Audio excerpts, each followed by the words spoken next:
지난해에 이어 올해도 코로나 상황 속에서 국가재정전략회의를 열게 되었습니다. 국민경제자문위원회, 정책기획위원회, 저출산고령사회위원회, 일자리위원회, 4차 산업혁명위원회와 민주당에서 윤호중 원내대표님을 비롯해 여러분이 참석해 주셨습니다. 재정의 역할이 막중한 시점입니다. 경제 회복에 더 속도를 내면서 코로나로 인한 신양극화를 해소하고 동시에 미래를 준비하는 투자가 병행되어야 합니다. 어느 때보다 비상한 각오로 논의에 임해 주시길 바랍니다. 지난해와 올해 우리는 전시재정의 각오로 재정 역량을 최대한 동원했습니다. 그 결과 우리 경제는 코로나로 인한 피해를 최소화하고 주요 선진국에 비해 빠르게 회복하고 있습니다. 올해 1분기에 이미 GDP가 코로나 위기 이전 수준을 회복했고 연간 성장률이 11년 만에 4%대로 올랐을 것이라는 전망도 나오고 있습니다. 재정이 마중물이 되고 가계와 기업이 함께 노력한 결과입니다. 그러나 아직은 반쪽의 회복에 그치고 있습니다. 나머지 반쪽은 아직도 그늘 속에 있습니다. 산업의 영역에 따라 경기 회복이 불균등하고 일자리의 양극화가 뚜렷합니다. 무엇보다 일자리 사정이 어렵습니다. 지난해 2월과 비교하여 아직 30만 개의 일자리를 회복하지 못하고 있습니다. 청년과 여성의 구직난이 계속되고 소상공인과 자영업자의 경영난도 풀리지 않고 있습니다. 일자리 위기는 곧 분배의 위기입니다. 정부의 적극적 정책 대응으로 소득 5분위 배율이 2분기 연속 개선되고 있지만 재정작용의 효과에 의한 것일 뿐 시장소득의 불평등은 심화되고 있습니다. 그나마 재정이 시장소득의 불평등을 완화하고 분배를 개선하는 역할을 한 것은 다행스러운 일입니다. 계층 간 격차뿐 아니라 경제 각 부문 간 격차도 커지고 있습니다. 제조업의 회복과 제2벤처 붐으로 크게 성장하는 업종과 기업이 있는 반면 대면 서비스업을 비롯한 내수업종은 회복이 늦어지며 어려움이 누적되고 있습니다. 이럴 때일수록 재정의 역할이 더욱 중요합니다. 재정이 경제의 균형추가 되어 부족한 가계와 기업의 활력을 보완하고 계층 간, 부문 간 양극화를 바로잡아 주어야 합니다. 최근 위기 대응 과정에서 국가 채무가 빠른 속도로 증가한 것은 사실이지만 다른 나라들에 비해 증가 폭이 낮고 재정 건전성이 양호한 편입니다.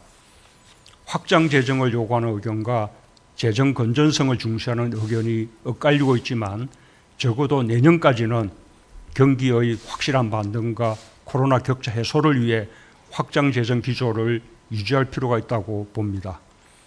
취약계층 일자리 지원, 전국민 고용보험 추진, 생계급여 부양 의무자 기준 폐지 등 고용안전망과 사회안전망에 대한 투자도 꾸준히 늘려야 합니다.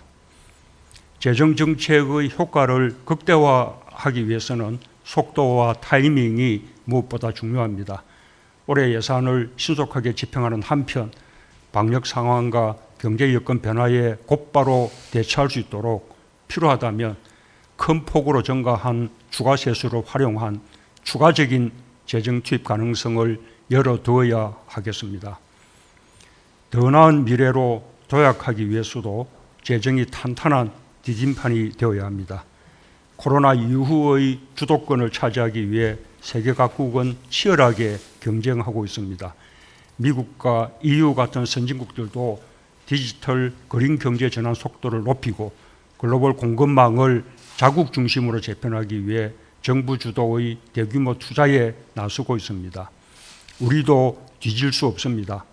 2025년까지 총 160조 원의 재정을 투입하는 한국판 뉴딜을 시작으로 새로운 산업과 기술에 대한 투자를 더욱 확대해야 하겠습니다. 재정 지출뿐 아니라 세제, 정부 조달까지 포함하여 종합적으로 검토해 주길 바랍니다. 코로나 극복을 위해 전례 없이 과감하게 재정을 투입하고 있지만 아직까지 다른 선진국들에 비해 재정 여력이 있는 것으로 평가받고 있습니다. 또한 확장 재정의 운용에 의해 경제가 빠르게 회복되면서 올해 들어 큰 폭의 세수 회복으로 이어져 재정 건전성 관리에 오히려 도움이 되는 측면도 있습니다. 이처럼 재정이 경제의 활력을 키우고 이를 통해 재정 여력 또한 함께 늘어나는 재정 투자의 선순환 효과를 더욱 높여야 합니다. 정부 예산을 적재적소에 효과적으로 투입하여 포용성 강화, 신산업 육성 분야에는 지원을 늘리고 우선순위가 낮은 사업들에 대해서는 과감하게 지출 구조 조정을 병행하는 노력도 필요합니다. 우리 경제가 정상 궤도로 복귀한 이후도 대비해야 합니다. 위기를 맞아 한시적으로 추진하고 확대했던 사업들에 대한 출구 전략도 미리 마련해 놓아야 하겠습니다. 아울러 지난해 마련한 재정 준칙이 2025년부터 계획대로 적용될 수 있도록 준비해 주길 당부합니다.